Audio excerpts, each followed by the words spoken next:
श्रीलक्ष्मी श्रीमहालक्ष्मी क्षीरसागर कन्यका उत्तिष्ठ हरिसम्प्रीते भक्तानां भाग्यदायिनी।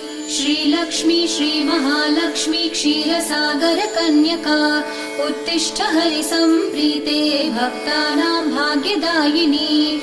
उत्तिष्ठोत्तिष्ठ श्रीलक्ष्मी विष्णुवक्षस्थलालये उत्तिष्ठ करुणापूर्णे लोकानां शुभदायिनी।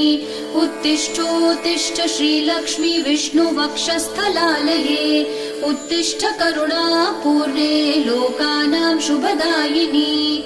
श्रीपद्ममध्यवसिते वरपद्मनेत्रे श्रीपद्महस्तचिरपूजित पद्मपादे श्रीपद्मजात जननी शुभपद्मवक्त्रे श्रीलक्ष्मी भक्तवरदे तव सुप्रभातम्।